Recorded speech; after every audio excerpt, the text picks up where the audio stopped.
Hello, everyone. We're just letting folks in and we will go ahead and kick things off. Good afternoon. Welcome. Thank you so much for spending time with us this afternoon as we embark on our bold conversation. To kick things off, I'd love to thank our sponsors and partners, Target and General Mills, and also thank our partners at REM5 and the Woke Coach for their collaboration during this week of activities. So to get started, we'll do a little bit of introduction. I have my esteemed co-panelist, Seena Hodges. Seena is the founder and the CEO of the Woke Coach. She's an award-winning entrepreneur who is a member of the Minnesota Women's Economic Roundtable, the Women's President's Organization, and the Black Trustee Alliance. She is an author of the upcoming book From Ally to Accomplice, How to Lead as a Fierce Anti-Racist. She has a background in public relations, marketing, communication, and the performing arts. And she's also the president of the Board of Trustees for the Walker Art Center in Minneapolis. And she's the first person of color to hold this distinction. And just a side note, Seena is an amazing facilitator, friend, and literally has changed my life. As you'll see as we get into this conversation, I can't offer enough esteem to Seena, and I'll turn it over to you. Yeah, thank you, Tracy. Oh. So my friend, Tracy Nielsen, has served as the executive director of HandsOn Twin Cities for the past 6 years. Tracy previously spent 12 years serving in a variety of capacities in the nonprofit sector. So she's really familiar with what happens in that part of our ecosystem. She's worked in Southeast Wisconsin and Northern California. She was CEO of the United Way of Kenosha County, Vice President of Marketing and Development of United Way of the Wine Country, and the United Way of Racine County. Tracy got her start as an AmeriCorps Vista after college, and that experience really changed her trajectory and ingrained in her the idea that every person can play a role in the betterment of their community. So that is my friend, Tracy Nielsen. And before we kick off our time together here, Tracy and I both just want to acknowledge that wherever you are on this webinar, that we're currently convened on the traditional ancestral homeland of Indigenous tribes. We also acknowledge the forcible removal of those humans from their land through genocide, theft, among other realities. And we do know that we sit here today because of it. We'd always like to ask folks to just take a moment to find out whose land you live, work, and otherwise engage on, gain a better understanding of their issues, and really commit to being a better steward of the land that you inhabit, wherever that land may be. Great, thank you, Seena. Just to introduce a bold conversation, this is the third year that HandsOn Twin Cities has hosted a bold conversation, all in collaboration with the Woke Coach. And just to define what does a bold conversation actually mean to us, we had the conversation about that this is really being willing to push some boundaries, to take risks, and to speak the truth of our circumstance. I know that this is not something that Minnesotans always find to be comfortable. You know, we like to be nice about all of the things, but we really feel like it's necessary to continue our growth as individuals and community members by having what we might consider difficult or challenging conversations. So thank you for joining us today.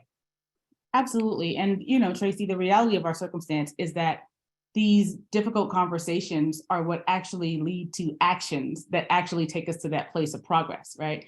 And so without some of these difficult conversations as a starting point, then it's really hard to get involved and make changes. And one of the things that we know that's true about having bold conversations is that you don't really get to have bold conversations without guardrails, if you will. And so one of the things that we always do in our practice at the Woke Coach is we put into a space what we like to call either ground rules or group norms or group agreements. And so in order to have this conversation today, we're going to put parameters in on two sides. And so today in this space, Tracy and I have an ask of each other as folks who are having this conversation. And Tracy and I are going to ask each other to do two things. One, we're going to challenge ourselves and our right to just being comfortable, right? That's a thing that we're going to do in this conversation. The other thing that we're going to do is we're going to take up the notion of a brave space conversation. And for us, when we think about what it means to be in a brave space, essentially for us, it means that we're just the sum of our lived experiences, right? So we won't judge each other for what we know or what we don't know, and we'll be accountable for what we put into the space. So Tracy, can we do those two things? Yes, we can do those things. Absolutely. And so it goes both ways, because what we're also going to ask for the audience to do is to be present in the space. And I know that people have so many different things going on, but we're going to ask you to devote your time and your attention. It's an hour. So give us an hour and let us have this conversation and engage with us as you will. The other part that we're going to ask folks to do is to be willing to move to action after you're out of the space. Because one of the things that happens, to Tracy's point, we do need these bold conversations, but once we have these bold conversations, what's the plan for how we move forward? And what's the plan for how we actually move to action and engage? So that's what we're going to ask the audience to do today. Absolutely. And as you may see, there is a Q&A function. We invite you to put questions or comments into that space. They'll only be seen by the moderators, and we'll be kind of taking those questions as we go and hope to address as many of them throughout this conversation as possible. Also, we appreciate cosigns and comments as well. So it doesn't necessarily have to be a question. It could be a comment as well. So thank you all for that. Trace. Tracy. It's Reverend Dr. Martin Luther King Jr. Day. And I'm curious, just how am I finding you after that amazing breakfast this morning? Absolutely. I always feel like the breakfast leaves me feeling energized. I think, this year it was a hybrid. So people were at the convention center, people were turning in virtually. And it's just really amazing to see so many people gather for that breakfast that's hosted by General Mills in support of UNCF. I think Valerie Jarrett was a great panelist, and I was very excited to see Abu Amara, who is a former HandsOn Twin Cities board member, acting as moderator. And I think most of all excited today to be having this conversation with you, because when I think about ways to commemorate MLK Day, so many people think about like getting out and taking action, which of course is important. But we also feel like conversations like this have more of a lasting opportunity to contextualize the volunteer experience for people. So it's not just about the single acts of service, but it's also about thinking long-term about this volunteer experience and the way that, MLK's dream plays out for us. Yeah. When I think about, how I find myself today, I feel like I can be honest, of course, in this space. I don't know, every MLK Day, I cry. And I don't know, there's always a moment. And this morning I had a moment just because I think about what it must mean to lead a life of service, to really to dedicate yourself to the betterment of society. And to really understand that the work that, that Dr. King was engaged in around, racial equity, around economic disparity, it always like trying to bring all of us together to do this work. And when I think about the fact that when he was assassinated, 75% of people in this country didn't approve of what he was doing. Right. But he's, now we revere him, and, everybody, a lot of people in this space today, no names, you don't have to raise your hands, but, what's on your Instagram feed today? What's on social media? Is it the quote and the photo, and also is the quote and the photo the extent of what you're doing? Right. We need more than quotes and photos. We need action. But I always have I have a little bit of a moment, and I think about his sacrifice. And, I know he didn't sacrifice by himself, but I think about folks like John Lewis. I think about people like Fannie Lou Hamer. And for me, it is a reminder that while we've made progress, there's still so much to do. Absolutely. So much to do. And I think, celebration, but also recognition that, progress is not linear. And I think we have to keep pushing forward. And I think, I appreciate you having this conversation with me, Seena, to get to the truths of some of those things. We had a lot of discussion this year because our bold conversations have looked different in different formats. We've recorded video, we've had a variety of different panelists, and, at the heart of it, we kept going back and forth, midterm elections when we were having this conversation. What is this going to look like? What is our community going to look like? What's the world going to look like when we have this conversation? And so, it was like, hey, well, maybe we should just get real, the two of us, Yeah. and name this conversation and really get honest with one another, which sort of led us to the format for today's session. Yeah. When you think about that notion of progress, I'm just reminded also when I think about Dr. King that I Have a Dream speech was like what, 60 years ago? Wow. Wow. And one of the things that was really that I think about a lot in our practice at the Woke Coach, we always talk about moving people from that place of being allies to that place of being accomplices. And when Dr. King was alive, he talked a lot about, the responsibility of white allies. And I feel like since we're in 2023 now, right, and we're still having some of the same conversations that we were having in 1968 and even before, that maybe that word ally is not strong enough. And I think people have to figure out how to be more connected to the work. And, language is what we use to try to connect people to the work. And for us, it's talking about what it might mean to be an accomplice and what it might mean to like actually risk your power and your privilege for the benefit of others. So that's an important thing that we continue to try to explore as we think about progress and how to make more progress possible. Absolutely. Absolutely. And I mean, I just want to name early on in this conversation, thinking about intersectionality and such, we're a white woman and a Black woman having this conversation together. From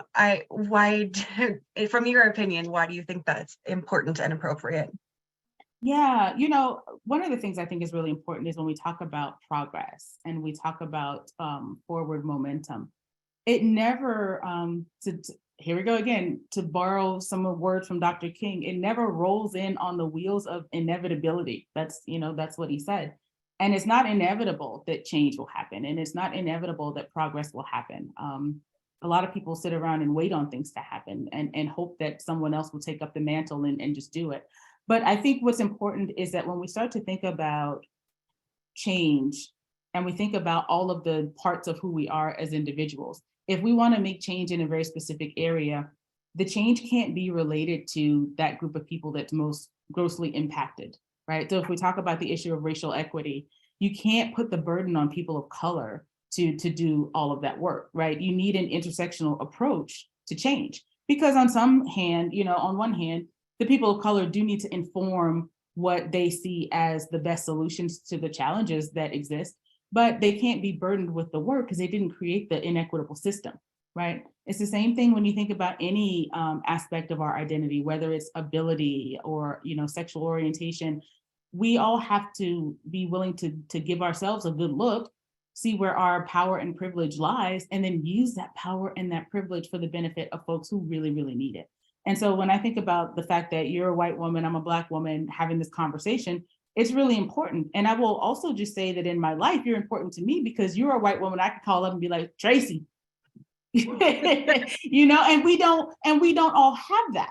And we need those more deep and meaningful relationships because we have to be able to have the bold conversations, the candid conversations, and say all of the things, right? And over the years, you and I have had conversations about things that were like deeply uncomfortable, deeply troubling. On the other hand, we've had conversations about things that made us giggle, till 2 a.m. But those things happen. But I think it's important that we think about when we think about how we get ourselves out of the situation that we're in, that we are looking to find our partners and who are our partners in that work. Absolutely. And I think I think we talk a lot about people's lived experience and, you have shared your life and experience with me. And I think that shapes the way that I see things. It's something about like having people who are different than you in your life who can show you how things can be different as well. So I really appreciate that. And again, we have a lot of work to continue to do together. So I'm curious, you had mentioned the mark of 60 years since the I Have a Dream speech. And so I wanted to ask you what you think progress has looked like since the time of that. Yeah. Trace, that's an interesting and hard question, right? Because we kind of talked about the fact that you can have progress and then it can be rolled back. I think some of the larger conversations that some things have been done. That we have made progress. I think, even in the lifetime of some of seeing Barack Obama become president of the United States was progress. That was something that many people, I don't believe, would have even happened throughout their lifetimes. But and seeing Kamala Harris as vice president right now. And I'm not necessarily picking on politics just for, to show where progress is. But I will also say that progress can be found a lot in legislation, right? Because I think we sometimes forget how much legislation does impact our day-to-day living. For example, there's the Crown Act exists. And if folks don't know what the Crown Act is, you should really look that up, because that is legislation that keeps people from discriminating against folks based on their hair texture. And for someone like me who loves to wear braids, I've had moments in my career where I've had to say to people, I had to send the email on the Sunday night to say, hey, I'm showing up and I got braids tomorrow. I don't want to answer 500 questions about it, right? But those are real things that happen to folks. And so I think when we think about progress, we've made progress. But I think one of the things that is true about progress is all of this work is the work of racial equity and economic equity and empowerment. That is lifelong, ongoing work. And so the reality of the situation is that even when you look at the news today, I was reading again earlier this morning about, inequities regarding how much the Black household makes versus a white household. And I know that when I'm talking in the binary right now of Black and white, and, for the sake of me, I'm centering my own lived experience in this conversation with you, Trace. So I just want to name that. But I think there's also a lot to be said about inequity, and it's still happening. We're looking at numbers of home ownership rates. You look at graduation rates. You look at the median income of Black families. These numbers, while they might be inching up, they're not increasing at a level that is allowing us to participate in a way that ensures the greatest amount of equity. Right, lots of things that need to keep moving in the right direction, I would say. Mm-hmm. And I think, one of the things being in Minneapolis, in the Twin Cities area, that we've seen is obviously we've gone through a lot in the last 3 years. It's surprising to even think that George Floyd's murder occurred almost 3 years ago. And, Seena, you began your work as the woke coach in 2018, before I would say like DEI was on the tips of everyone's lingo in the space. So, I mean, I'm just curious to you as far as like, what have you witnessed as far as the progress and the change that you think between 2018 to what you're seeing now? Yeah. And maybe that's a journey. It's a journey because here's the deal, Trace. When I started my career, my first job out of college was the Urban League affiliate in Columbia, South Carolina, right? And if folks know anything about what was happening in Columbia, South Carolina, when I graduated from college, I'm not going to say the year, but the Confederate flag was flying on top of the State House dome. And one of the first things that I did was work on a communications team for an event called King Day at the Dome. And literally on Dr. King's birthday, every year we would go to the Capitol and say, hey, take this flag down. And the sad scenario is that flag never came down in earnest until those 9 humans were murdered in that church in Charleston, South Carolina. And so I guess the point I want to make here is that I hate that it takes such horrendous acts of violence in order for us to fully see each other as human and for us to feel fully motivated to move to action around something. I think, George Floyd's murder reverberated around the globe, and it was very challenging and very difficult to have to bear witness to that over and over and over again. And for people, sometimes it was hard. I'll be honest. I think you and I talked about it. What was hardest for me about that moment was white folks who were like just waking up, right? And being able to not be as invested or involved or even knowledgeable about racism in America, in a US context. And so I think it's really important that when we think about progress that we've made, yes, here's the deal, Trace. All right, here we go. People said, I'm going to put this statement on the website. I'm going to hire this DEI person or this consultant to come in and do this work. We're going to try very hard, but maybe not always put some more people of color on our senior leadership team. We're going to try to create environments where people of color who work with us feel like they can bring the whole of who they are to their environments. And I'm not going to say that we have failed at that, because that work is going to take a long time. But I will say I see people giving up on it already and feeling like, well, it's been 3 years and we kind of did enough and we hired that person and, it didn't really work out, but we tried.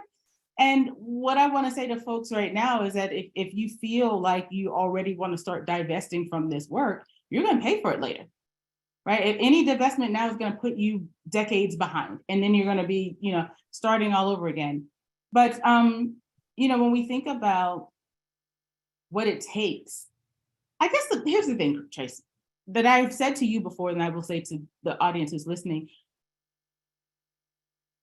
If what you saw in 2020, and let me be clear, it was the murder of George Floyd, but there was also Breonna Taylor, there was also Ahmaud Arbery. I mean, you can name, in our own community, you can name, folks who had lost their lives. And that's, we're talking about one aspect of our life. We're not talking about education. We're not, we're not talking about healthcare. I didn't even talk about the COVID pandemic yet.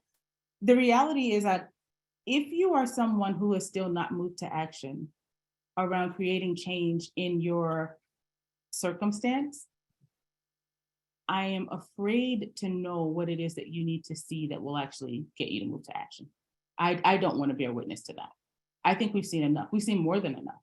And I think folks need to make the determination and the decision that they're actually going to opt in and do some work.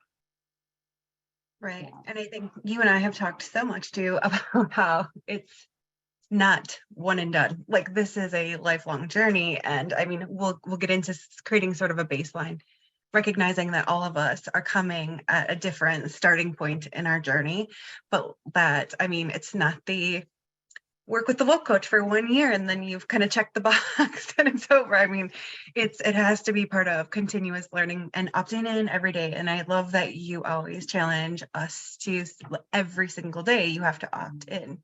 And Trace, as you say that, what I want to ask you, if you don't mind being vulnerable in front of this audience that you can't even see anyway. I want to ask you about your own anti-racism journey. What was it? When did it click in for you that you were not doing enough and you needed to do more? Yeah, I mean, it's interesting coming from like an entire career in the nonprofit sector where, I've always thought like, I'm helping. I'm helping. I want to like make everything better. I want to, do my best on behalf of other people, on behalf of the community. And I think about my career in the past and some things that probably were harmful that I engaged in when you think you're having representation from community or things like that. So I just say, my first experience with Seena was really joining her from Ally to Accomplice workshop in early 2019. And I think, Seena, I was like, oh my gosh, it was like so much open to me, like in that journey of just starting with yourself, Yeah. And then thinking about how to integrate it into work. And, I am so nervous to be having this conversation because I think it's scary. You never want to say the wrong thing. It's like, I don't know everything. I'm still embarking on this journey myself. And so I feel like, it got to the place of learning and everything where it's like, I can protect myself professionally by always saying what's nice, but is that going to actually advance our community?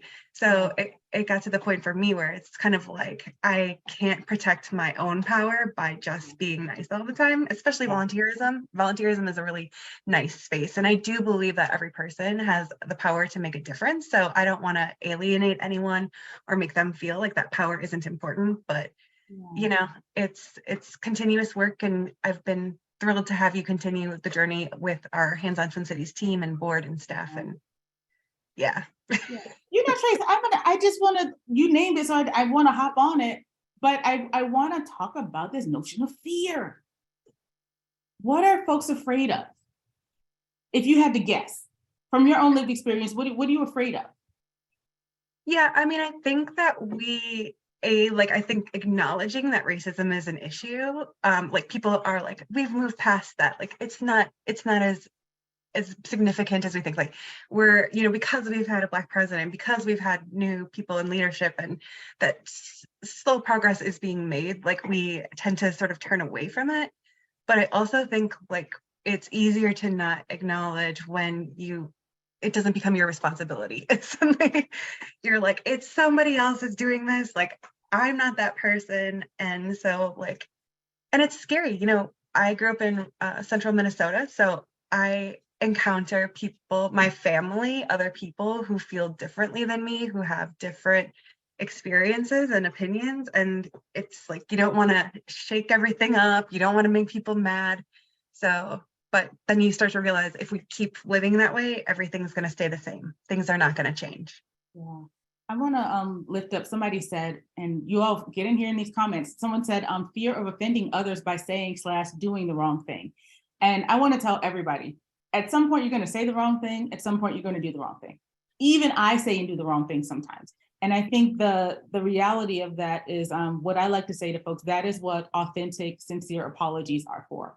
I think fear is going to be with us, but I think that one of the ways that we can get around fear is just acknowledge that sometimes you're going to make mistakes, and it's okay to make mistakes, because if you don't, you'll never make mistakes if you don't try, right? But we'll never have progress. We'll never go anywhere if we don't all get involved and engaged. I mean, here's the deal.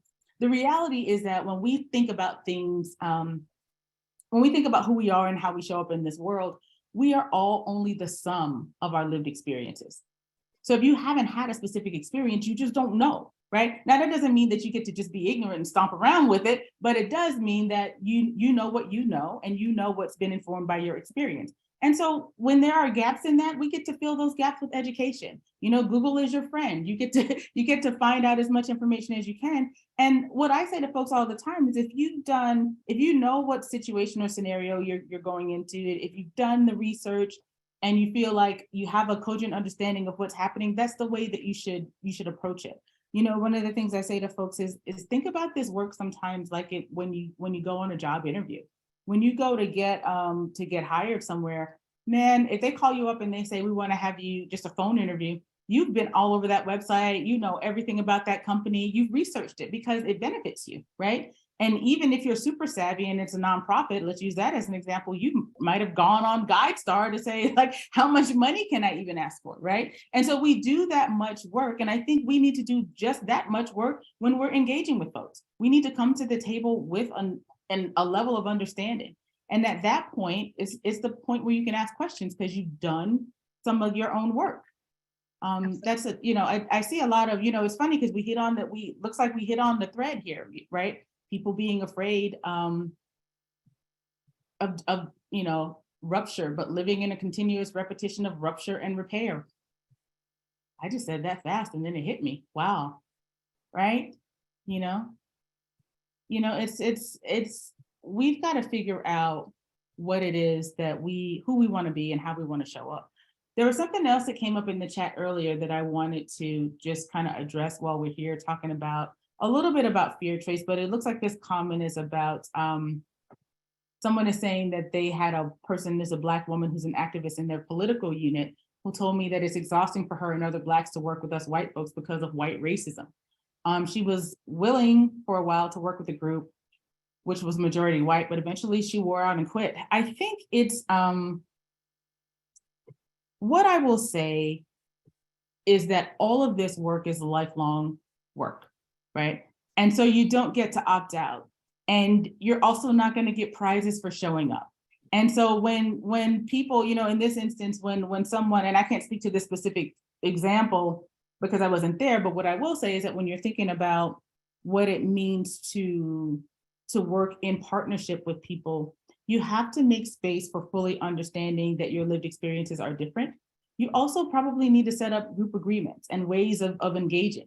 Tracy and I modeled that today. It's very much like we said, okay, we're going to be brave, but that was only one part of it for us. What are your rules for engagement? And also understand that this work is serious, right? There are lives on the line, like literally.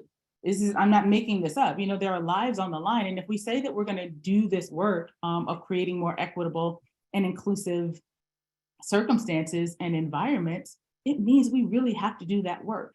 And it means that we don't get to put that labor on the people who are most overburdened with it anyway. Right. And so if you are working, if you're a white identified person and you're trying to work with Black folks to achieve racial equity, one, you need to do a lot of listening to them. Two, you need to do a lot of learning. And back to what Tracy said earlier, it's that recognition that we're not, it's not done. It's not done. We're still in it. We're still in it. And I think, Seena, one of the things that struck me in our work, but myself, my own work, and the work that our team has done is just how much is left out of the history that we don't know. I mean, and how many tools and resources there are. And I'll point to some on our website, but I mean, just to understand the struggles, the learning, the issues, and become historically grounded in it, to do some of that work yourself, there are just such amazing resources out there to contextualize that learning and to get grounded. And then maybe instead of having people point you in that direction, placing the burden on others, being curious and active on our own as well.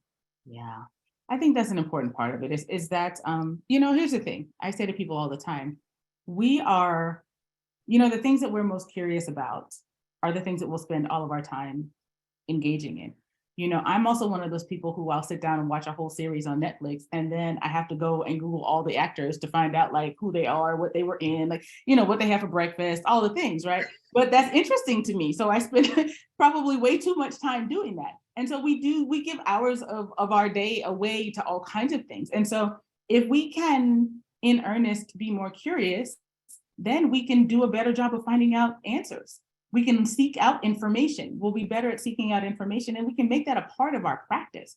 I think that's the part of it that's really important, is that remembering that curiosity is kind of the seed of our learning. What we're curious about, we'll learn. If we go to your Google search right now, something like how many liters are in a gallon, or we all the time we ask all of these questions. And so what might it look like to ask questions that are really rooted in, being a better participant in creating more inclusive and equitable circumstances? Absolutely. And Seena, one of the questions that also came up in the Q&A, and I know we wanted to kind of lay the groundwork early on, and already the conversation is going faster than I ever imagined, but just kind of around the definitions between an ally and accomplice. I just love your perspective and insight on how you sort of define those words and what they mean to you. Absolutely. Because in our work, we talk about moving from ally to accomplice, it already inherently lets you know that we don't believe that being an ally is the stronger version. And I talked a little bit about that earlier when I talked about Dr. King and what he said about white allies. But when we think about what it means to be an ally, some of the things that come to mind for me is that the behavior of an ally is well-intentioned, right? You're well-intentioned and you want to support historically excluded groups. The reality about being an ally is that it's not a title that you own. It's not an identity to claim. It's not something that you get to wear a t-shirt that says, I am an ally, right? Generally, if you are an ally, that distinction can only really be bestowed by the people who you seek to serve, right? If you're an ally, what we say about allies is sometimes, your engagement is often rooted in learning, and you want to learn, you want to soak up all the information. But while allies do spend a lot of time learning, they don't spend a lot of time moving to action, right? And so you can act from a good place, you want to be good people, but you might not feel a personal responsibility to change the circumstances of other people. And so I always say to folks, if where you end up is in allyshipville, I don't know if there's a place, but there we go.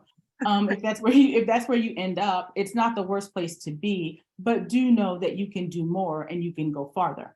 And when we think of what it means to be an accomplice, we really think about, instead of like well-intentioned behavior, we really think about this proactive process of ongoing learning and continuous action in response to what you learn, right?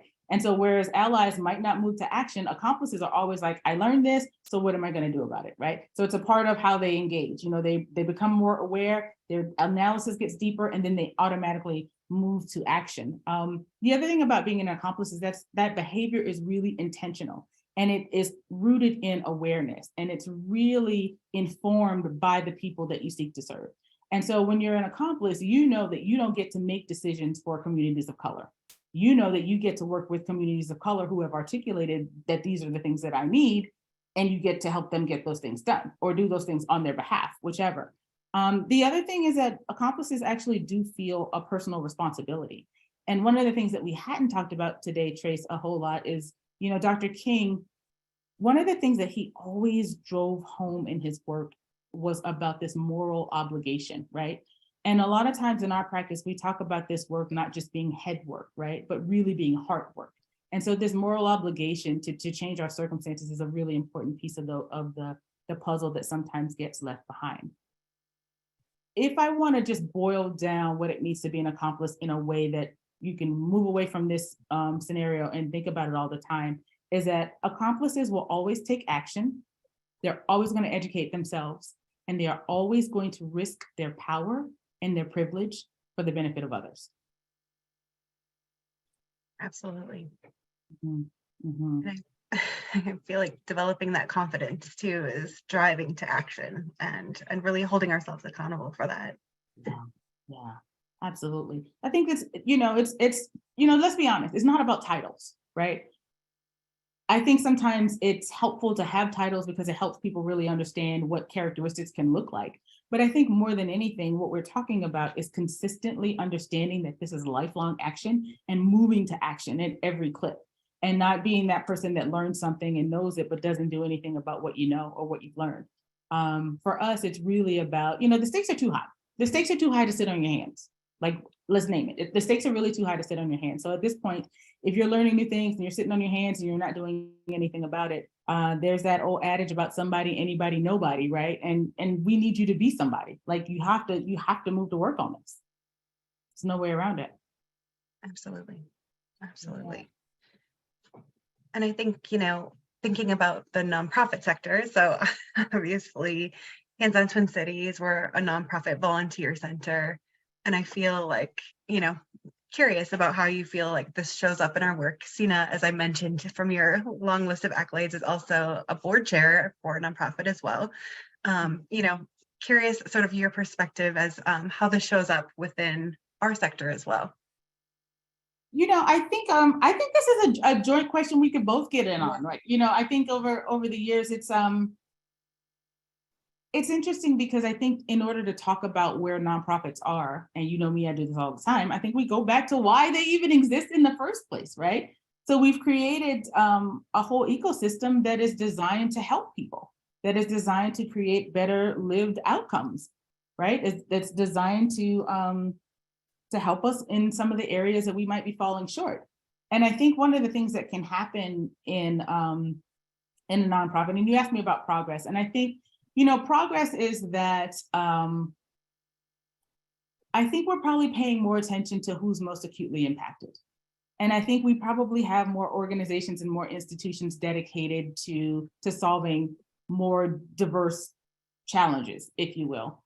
I think the same things do persist, though. Some of the things that we have to work on are that constant notion of white saviorism, and folks feeling, white folks feeling like they're coming in to save the day because something's happening. And I know you can probably speak, a lot to what happens, and okay, Tracy, let's name it. You are the executive director of a nonprofit that is rooted in volunteer services. What is that like? I mean, I think, it's interesting to see the helping sector. I just, again, I think that my life's mission has essentially been to give people this power to sort of make impact in community and to recognize their personal power wherever you might be. But it's also to acknowledge that, nonprofit organizations have their same level of white supremacy culture. Doing this work, it's kind of like when you look at the entire sector of philanthropy overall, it's like, think about the fact that it really props up capitalism. We're an organization that works a lot with corporations who tie their volunteerism to goals that will ultimately perpetuate sort of their bottom line, although they are doing great things. But really, capitalism was born on the back of slavery, colonization, all of these things. And Yeah. I think that, it's very complex, because I think that at the same time that we want to help and want to move things forward, like you said, nonprofits would not exist if there weren't systemic inequities that were causing people to, not be able to have the thriving lives that all of us deserve. Yeah. Okay, so there's another thing you didn't name, but I'm gonna name it because I'm gonna. But when you think about the nonprofit sector, most of the leaders for nonprofits are white women, right? And so when we think about, again, back to this conversation that we're having between the two of us and about how we show up for each other and about understanding how white saviorism can play into our day-to-day, and how it's imperative that if you are leading organizations and institutions, businesses, even if you're an entrepreneur, the understanding of how racial equity plays into our day-to-day, how it impacts your sector specifically. What does the data say? Who's disenfranchised and how disenfranchised are they? And what strategies and tactics do we need to come up with to create a sense of equity, right? And when we talk about equity, we know that equity means ensuring that every person has exactly what they need to participate fully in a given set of circumstances. And so for us, it's really, how do we think about creating these situations and these circumstances where we're leaning into the fear as opposed to being so afraid to lean into the work, right?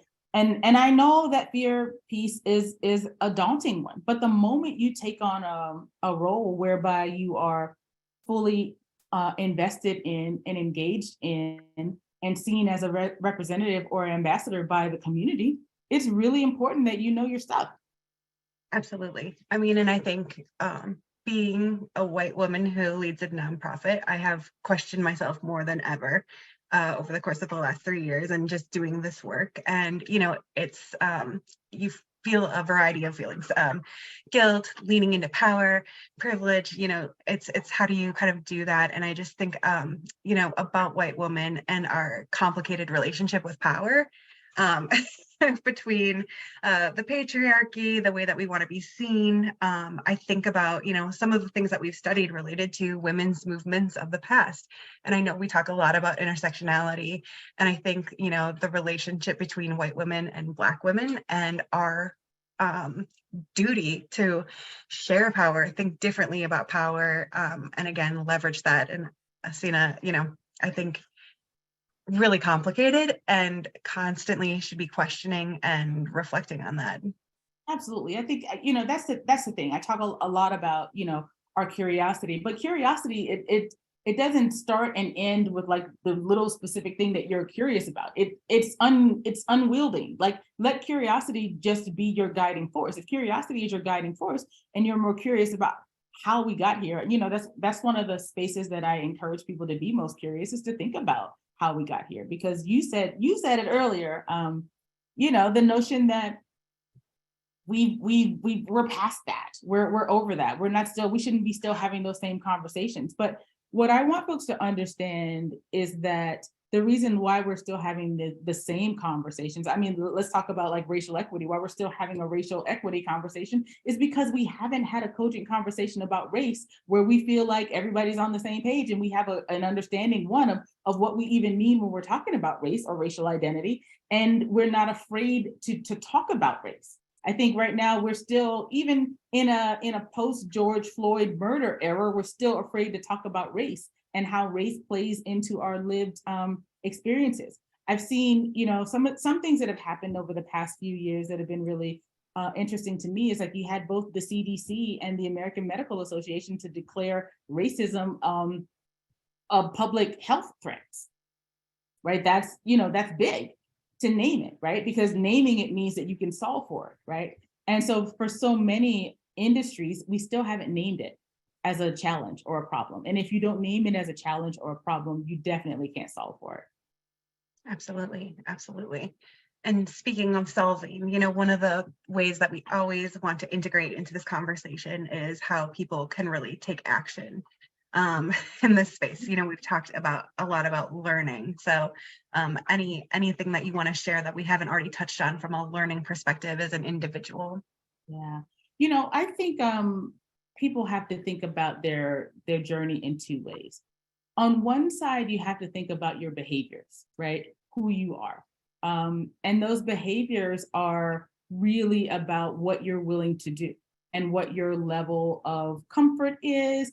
I will always ask you to push farther than what your level of comfort is, right, in any given situation. But I think we have to think about the behaviors. And when we think about our behaviors, it means, how do you make a decision, a conscious decision, to opt in every day? What is the thing for you that you do every day that allows you to remember that, you know what, I'm going to get up and I'm going to do something different than I have before, or I'm going to always continuously get involved, get engaged, and I'm going to do more today than I did yesterday, right? Or I'm going to at least match what I did yesterday. So I think there's one is like, what's your practice for opting in every single day? What is the question that you ask yourself? Is it a Post-it note on your computer? What is it that's your reminder to opt in every day? The other thing I will say to folks all the time is, remember how to lead with your curiosity, right? And when I say lead with your curiosity, I mean that this is how you inform what you know. This is how you inform your own awareness. When I say lead with curiosity, I don't mean go up to people and touch their hair, or that's not what I mean. What I mean is research the things that you're curious about. Be very clear that you're researching the things and you're learning as much as possible about the things that you're curious about. Understanding that some of the things that we learned in our textbooks left a lot to be desired, right? There's a lot of things that we don't know that happened to us historically that we've just not been taught about. And those things that have happened, those moments in history, are still informing who we are right now. And in some instances, causing a lot of pain and a lot of trauma for groups of people, right? And so I think that's very important to understand and to know. The other thing is making sure that once you're opting in every day, that you're doing your continued learning, that you're actually moving to action around what you learn. And that's a piece of it that is where a lot of folks can get stuck. A lot of folks get stuck saying, I don't know exactly what to do. I don't know how to do it. And I would say, if there are areas that you're curious about, what organizations are doing that work? Where is a place that you can go and automatically plug in because you're absolutely curious about it, right? There is like a wealth of nonprofit organizations, schools, a lot of places where you can go and lend your time and your talents and move to action.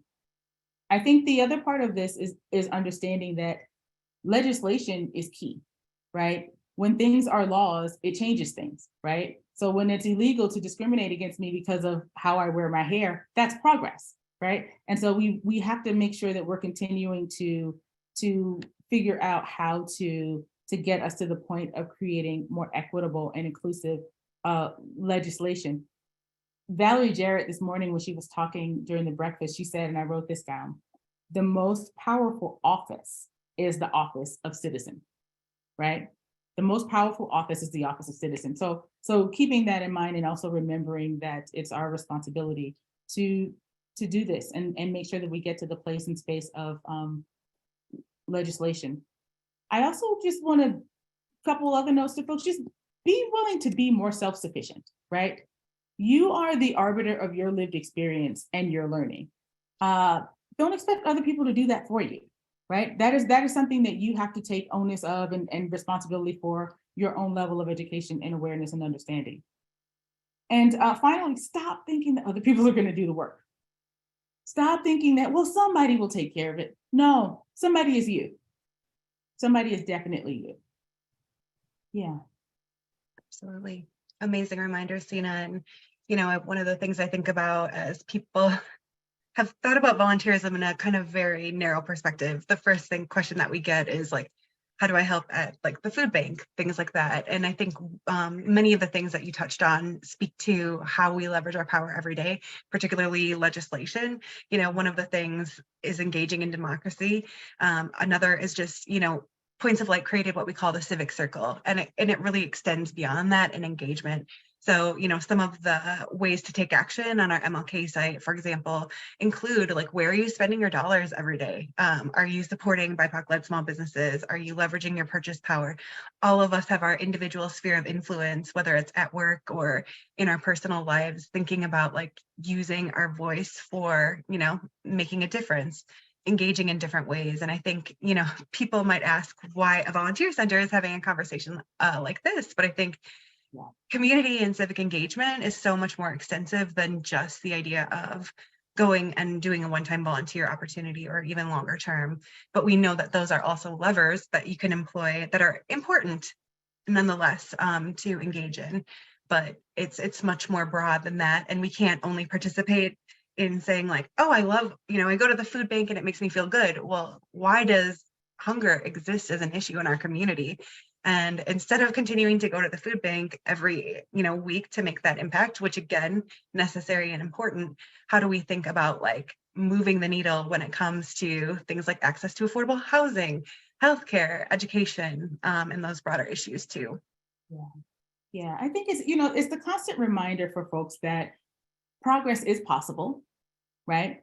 But we still have to do the work. We still have to do the work. And that's the piece of it that again, people think sometimes we feel like someone else will do it or get it done, or it's not necessarily my responsibility. Why do I care about education? I don't have kids, really. But some of that happens. And I think for us, we have to figure out, like, take a moment. I'll ask folks to just take a moment and think about the areas where you have the most privilege, right?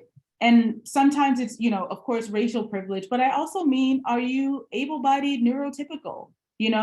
Are you, whatever aspect of your personality that you have that would be aligned with like the dominant culture in that regard, that's an area where you have privilege. And that's an area that you can really lean into to create better systems and circumstances for other people who don't share those privileges. And that's what we're asking people to do, to really have a cogent understanding of, and a level of self-awareness. We hadn't said that word all day. I can't believe it. Having a level of self-awareness, understanding where you are in this work and who you are and what matters to you, and having a level of curiosity and going to work from there.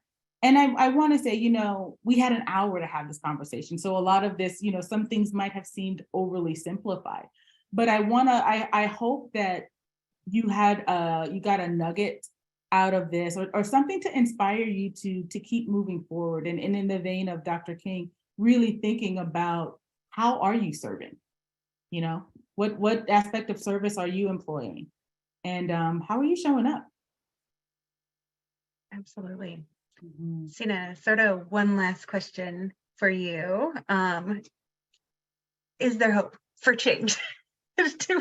Do you have hope? Is it possible? How do we keep going when so many things seem to be so challenging? For me, I have to have hope, right? It's the one, if I'm baking a cake, hope has got to be in the cake, because otherwise it can't be any cake. So for me, I believe that there's hope. I believe that we have to continue to have these bold conversations. We have to continue naming things. We have to continue telling the truth of our circumstance. And more than that, we have to continue to move to action with what we know. We are far beyond the moment where you can just say, that's not about me. That doesn't, we're not there. We're not there. We're in a moment where every person is responsible for something. And if we each lifted a piece of something, we could probably move the whole state of California, but we've got to be willing to do the work.